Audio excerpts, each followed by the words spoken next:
Mi tierra llena de magia y ganas de sobresalir. A los pies del cerro Santa Marta y San Martín se oyen los latidos de cajones y jaranas. Es mi pueblo, Tatahuicapan, mi tierra llena de magia y ganas de... Peale Nognewan, Kaenamunoke, Misias Quetzal, Noyolo. Hola, ¿qué tal amigos? Sean ustedes bienvenidos a un episodio más de su programa La Otra Educación. El día de hoy vamos a compartir un ejemplo sintético de planeación didáctica en educación primaria. Todo esto en el marco del modelo 2017 y de las orientaciones pedagógicas que nos da la nueva escuela mexicana. Así que si tú eres un profesor de educación primaria y quieres mejorar tus diseños de planeaciones didácticas, quédate porque la información que te voy a compartir te va a agregar muchísimo valor. Comenzamos entonces con las orientaciones para planificar tus clases y aquellas que nos sugiere la nueva escuela mexicana, aquella que nos sugiere el plan 2017, y son las siguientes. Estas mismas orientaciones están en el episodio anterior explicadas más a detalle. Lo que debemos entender y comprender es que nosotros somos profesores de educación básica independientemente el nivel en el que nos desempeñemos. Las orientaciones que nos dan los documentos normativos, tanto para planear como para evaluar, se apegan a los tres niveles educativos. Son aplicables a los tres niveles educativos, que es preescolar, primaria y secundaria. Entonces, si nosotros nos vamos a lo que nos explica el modelo 2017, nos vamos a encontrar estas orientaciones que te voy a compartir para el nivel preescolar, primaria y secundaria. Entonces, lo único que tenemos que hacer es apegarlo, en este caso, a nuestro nivel educativo, y las orientaciones son las siguientes.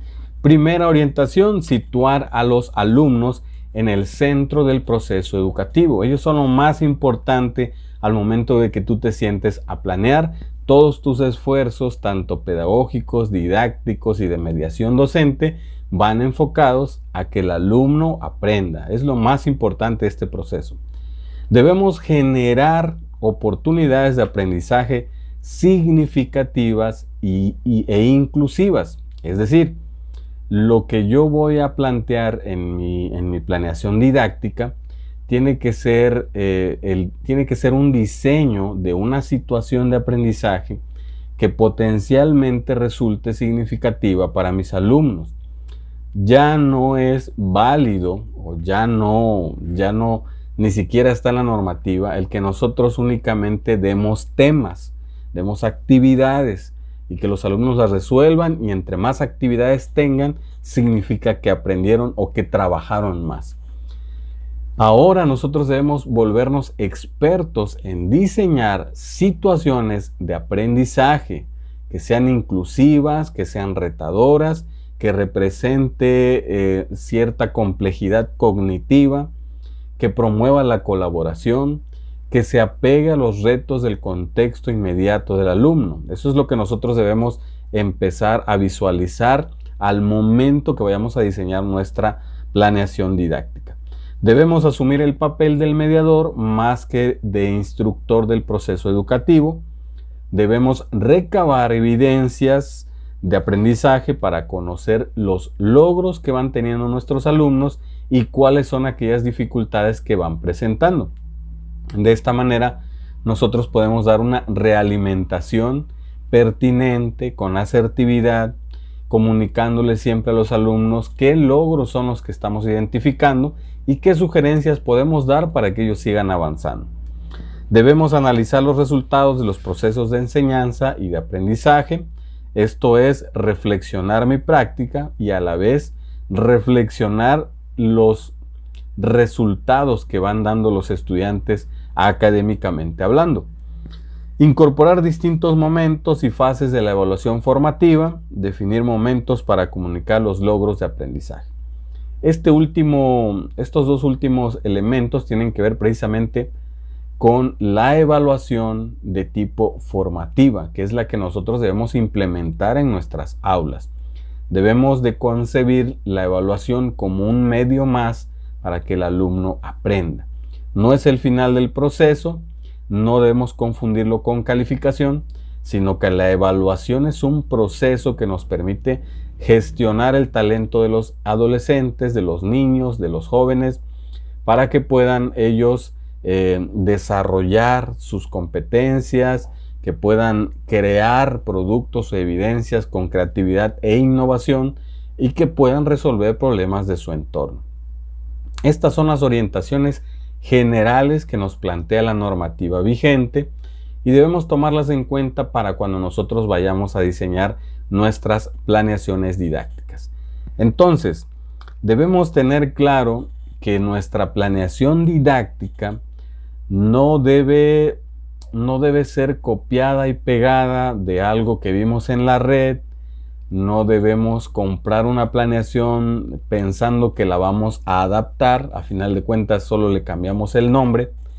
No debemos reciclar las planeaciones del año pasado, porque cada grupo es distinto, porque cada momento histórico es distinto, porque el contexto va cambiando, el entorno del alumno va cambiando, surgen nuevos problemas, surgen nuevas visiones, surgen situaciones de las cuales nosotros podemos apalancarnos, llevarlas al aula y darle tratamiento con el currículo vigente.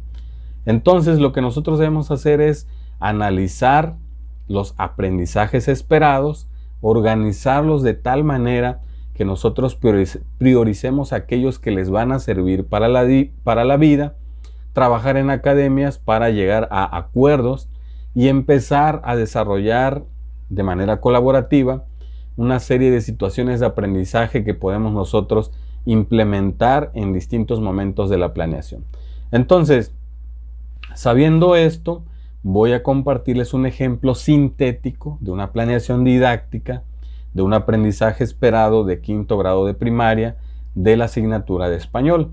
Así que esta planeación didáctica, como en la anterior, en esta planeación didáctica voy a utilizar la metodología de la V heurística de Goodwin, que nos sirve para planificar un proyecto, nos sirve también para hacer una investigación, nos sirve también para desarrollar saberes conceptuales y procedimentales de los alumnos, y es aplicable a cualquier asignatura, a cualquier tema, a cualquier aprendizaje esperado. Vamos a explicar de manera general esta planeación para que tú te inspires y tomes algunos elementos que te sirvan y las puedas utilizar en tus planeaciones.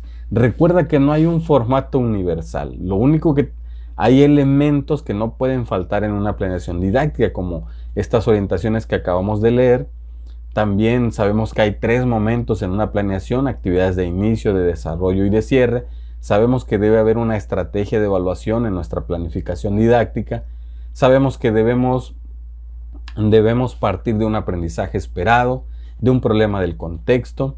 Sabemos también que deben haber criterios e indicadores que pueden ser evaluados. Sabemos que debe haber una evidencia que dé cuenta del desarrollo de competencias y del aprendizaje esperado en curso. Y esos son los elementos mínimos. No nos vamos a llenar de otras situaciones que solamente son de tipo burocráticas.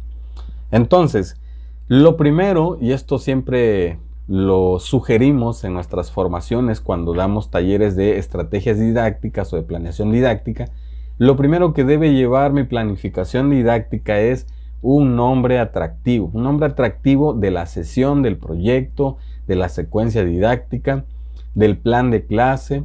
Debe tener un nombre atractivo de tal forma que el alumno se enganche con ese título y más o menos se genera esta curiosidad y empieza a decir, bueno, ¿de qué trata o por qué se llama así? Y ya tenemos por ahí un primer punto a favor, de que el alumno se interese tan solo con leer el título de la sesión. En este caso, esta sesión se llama "De diseñadores y emprendedores están llenos los salones". Ese es el título de nuestra planificación didáctica. Muy bien, sabemos que en esta V de Goodwin hay 3 columnas. La primera columna, la de la izquierda, ahí vamos a colocar nosotros la parte teórica, la parte que fundamenta la investigación en curso, en este caso, elementos curriculares de nuestra planificación. En la columna 2 va la pregunta foco. En este caso vamos a plantear un problema del contexto, y abajo va el área a estudiar. En este caso vamos a poner el aprendizaje esperado. En la tercera columna se pone la metodología a seguir para dar respuesta a la pregunta foco. En este caso vamos a poner las actividades de aprendizaje distribuidas en actividades de inicio, desarrollo y cierre y en el marco de los 7 ejes de una secuencia didáctica socioformativa. Entonces, partimos de un aprendizaje esperado que es emplea diferentes estrategias textuales para persuadir a un público determinado al elaborar un anuncio. Ese es el aprendizaje esperado. En una clase tradicional, pues estaríamos viendo qué dice el libro, resuelvan lo que dice el libro, a lo mejor un video, a lo mejor algún ejercicio, y en una cartulina hagan un anuncio publicitario y hasta ahí, ¿ok? En una clase tradicional. Pero desde la socioformación nosotros agregamos el ingrediente de problemas del contexto. Entonces, este aprendizaje esperado se va a desarrollar en el marco de un problema real del entorno del alumno. Nosotros ya hicimos el diagnóstico, ya conocemos a las familias, conocemos a los alumnos, sabemos cuál es la actividad económica social que permea en mi comunidad, en mi colonia, en la ciudad. Y a partir de esos elementos nosotros nos vamos a apalancar y plantear este tipo de problemas del contexto. En este caso vamos a plantear el siguiente problema. Un problema del contexto se puede redactar en forma de pregunta o de tal manera que planteemos la necesidad y la meta. En la anterior planeación, la de preescolar, lo planteé en forma de pregunta. Ahora lo voy a plantear en forma de necesidad y meta. Necesidad. Se observa que en el grupo más del 70% de los padres de familia se dedican a alguna actividad comercial. Esto es muy común en las familias mexicanas. Se tiene la necesidad de mejorar sus ingresos económicos por medio de la promoción de sus productos a través de lo que ahorita está en tendencia, redes sociales. Por mucho que estemos en una comunidad rural, los alumnos tienen noción de qué son las redes sociales, al menos que estemos en una comunidad de alta marginación donde no existan estos medios. Entonces esta planeación tendría que cambiarse, ¿no? Ya no se tendría que usar ese problema del contexto, sino tal vez otro. La meta es diseñar anuncios publicitarios creativos, persuasivos y contextualizados en la plataforma Canva. Es una plataforma muy común y que debido al contexto en el que se está desarrollando esta planeación, pues sí, en la clase de computación los alumnos ya vieron esta plataforma y pueden hacer uso de ella para resolver este problema del contexto, utilizando el método AIDA para promocionarlos en redes sociales. Este es una condicionante y obviamente el maestro va a tiene esa capacidad para explicar de qué va ese método AIDA, que es un método muy común que se utiliza en el marketing de redes sociales. Entonces, ese es el problema del contexto, ese es el aprendizaje esperado. ¿Qué evidencia necesitamos para poder dar solución parcialmente o totalmente a este problema del contexto? Bueno, anuncios publicitarios en Canva para redes sociales. Esa es la evidencia. ¿Qué criterios debe tener ese anuncio? Bueno, una buena presentación, debe ser un anuncio publicitario con creatividad, debe tener un mensaje persuasivo y debe estar contextualizado y se debe usar el método AIDA. La estrategia, en el anuncio se debe ver manifestada esta metodología o este método AIDA para anuncios publicitarios. Instrumento de evaluación, una rúbrica socioformativa sintética. Es decir, un solo indicador, pero redactado de manera abundante y que estén presentes los indicadores que van a ser evaluados en un solo texto. Esa es una rúbrica socioformativa sintética. Muy bien, vamos entonces a la tercera columna. Ahí es donde están las actividades de aprendizaje. Es muy importante que nosotros seamos muy concretos en la redacción. Yo aquí te estoy dando algo demasiado sintético. Tú puedes enriquecer esa redacción o puedes tomarla tal cual.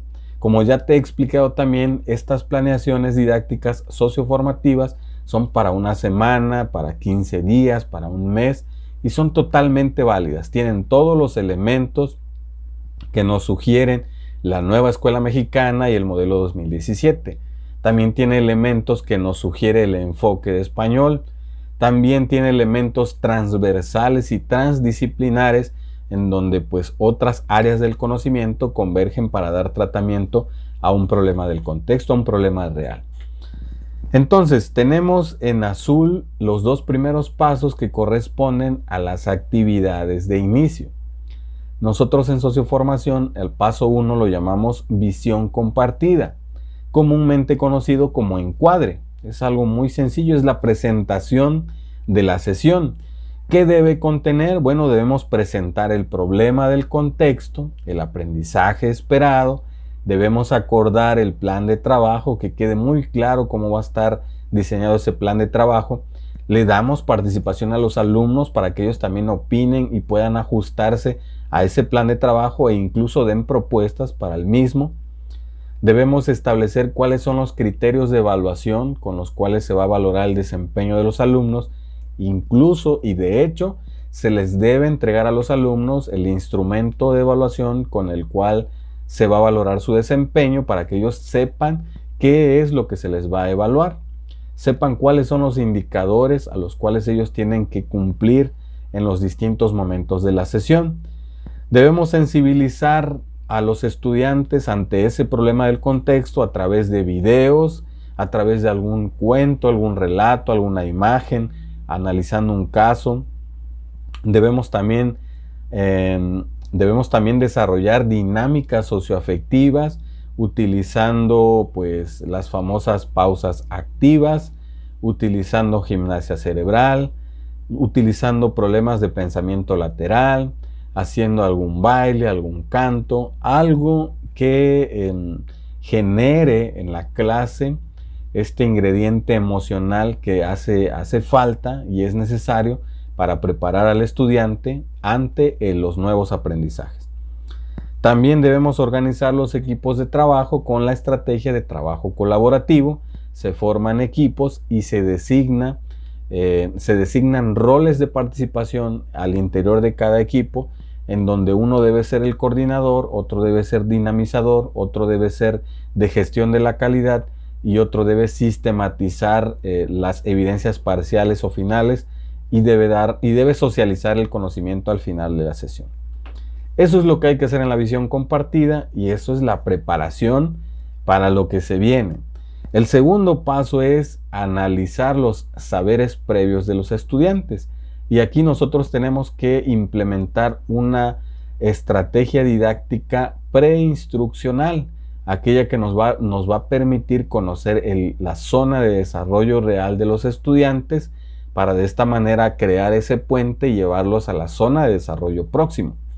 Entonces en esta planeación redactamos que vamos a implementar la estrategia de preguntas exploratorias. Es una estrategia preinstruccional para identificar esa zona de desarrollo real de los alumnos y llevarlos a la zona de desarrollo próximo.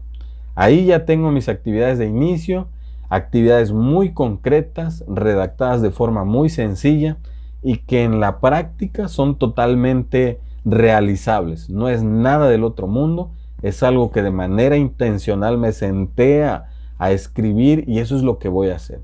Estas actividades de inicio me van a permitir reorientar lo que ya tenía planeado o confirmar de que lo que ya planteé en mi planificación didáctica es correcto, las expectativas que tenía yo al inicio se están cumpliendo y vamos por buen camino. Entonces, continuamos ahora con las actividades de desarrollo, que son 3 actividades de acuerdo a los 7 ejes de una secuencia didáctica socioformativa. El tercer paso se llama gestión del conocimiento. No es otra cosa que el momento en el cual los alumnos buscan la información teórica en fuentes muy confiables que van a sustentar las propuestas de solución que van a plantear para resolver el problema del contexto. En la sociedad del conocimiento no podemos resolver un problema a la y se va, o porque yo creo que, o me contaron que. o vi en el Facebook que no. Tenemos que buscar información en fuentes confiables, independientemente del nivel educativo, en este caso primaria, para que los alumnos empiecen a ver que la información que está disponible en la red, en libros, en artículos, en su mismo libro de texto, es una fuente confiable que sirve para sustentar aquellas propuestas que ellos van a emitir para poder dar tratamiento al problema del contexto y a cualquier problema. Es decir, ellos se deben acostumbrar a buscar, a seleccionar, a organizar y presentar la información debidamente gestionada. Entonces, con la guía de la profesora, los alumnos buscarán, analizarán, organizarán y presentarán la información obtenida de diversas fuentes confiables que aborden. ¿Qué cosa? Bueno, lo primero es actividades comerciales a las que se dedican sus familias. ¿Dónde pueden buscar esa información? Puede ser en algunos archivos que tengan en el ayuntamiento, puede ser en el INEGI o puede ser por entrevistas a los padres de familia o a quienes estén encargados de llevar las estadísticas de las actividades socioeconómicas de su comunidad o su ciudad. También deben de abordar acciones y estrategias para mejorar la venta de esos productos. Metodología para diseñar un anuncio publicitario con estrategias textuales persuasivas y un anuncio publicitario con estrategias textuales persuasivas, organizar la información, toda esta información organizarla en mapas mentales. Es decir, los alumnos van a buscar información que va a sustentar aquellas propuestas que ellos van a plantear. En este caso, información que les permitan diseñar el mejor anuncio publicitario, sobre todo que contenga textos persuasivos y que potencialmente sirvan para que en la realidad se resuelva el problema del contexto que está planteado. El paso 4 es análisis de un ejemplo. O sea, los alumnos ya buscaron, ya tienen información. Ahora es momento de contrastarla con lo que el profesor les presenta. En este caso, la maestra presenta ejemplos de anuncios publicitarios y la metodología empleada para su elaboración. Esto para que los alumnos se vayan dando idea del producto de evidencia que van a diseñar. Entonces ya tienen información, ya saben cuáles son las actividades económicas de la comunidad, ya saben cuáles son los productos que se venden, ya saben de qué manera se hace un anuncio publicitario, ya saben que hay estrategias textuales para persuadir a las personas y poderles comprar, persuadir de manera ética, por supuesto. Entonces empiezan a decir, ok, esta información cabe en un anuncio publicitario como el que me está presentando la maestra, pero yo lo voy a hacer de distinta manera. La creatividad empieza ahí a dispararse y los alumnos se preparan para el paso 5, que es dar solución al problema mediante el trabajo colaborativo. Entonces, en equipos los alumnos van a diseñar los anuncios publicitarios y la metodología publicitarios en la plataforma de Canva, tomando como referentes el instrumento de evaluación y la información organizada. Es decir, revisando el instrumento de evaluación, los alumnos van a ir cumpliendo cada uno de los indicadores, van a ir diseñando su anuncio publicitario. Por supuesto, primero van a hacer el texto persuasivo mediante la metodología AIDA, van a buscar las imágenes pertinentes, el diseño colorido que más se apegue al producto, al servicio, y de esta manera se preparan para los dos últimos pasos, que son las actividades de cierre. En este caso, el paso 6 tiene que ver con la metacognición o mejoramiento continuo, en donde ellos van a realizar la coevaluación y la heteroevaluación por parte de la maestra en este caso, y van a aplicar el instrumento de evaluación con la finalidad de comunicar logros y sugerencias para alcanzar la máxima calidad en la evidencia presentada. Es decir, es en este momento donde ellos hacen una autoevaluación, una coevaluación, la maestra va a hacer la heteroevaluación, y la finalidad de este paso es darle las oportunidades que sean necesarias para que el producto final tenga la máxima calidad. Entonces es aquí donde se demuestra que la evaluación implementada en la socioformación es totalmente formativa. Es decir, no es un medio para castigar o condicionar el aprendizaje o para ver quién es mejor o quién es peor. Se trata de que de manera colaborativa, con comunicación asertiva, le tratemos de potenciar el talento que tienen los estudiantes para una determinada tarea, en este caso, para la creación y diseño de estos anuncios publicitarios. A esta altura, el aprendizaje esperado ya se cumplió, porque ya el alumno empleó diferentes estrategias textuales para persuadir a un público determinado para elaborar un anuncio, pero no se queda en solamente hacer ese texto, sino que lo va a socializar, va a resolver un problema, lo va a compartir con el mundo, porque pues las redes sociales llegan a muchos lugares.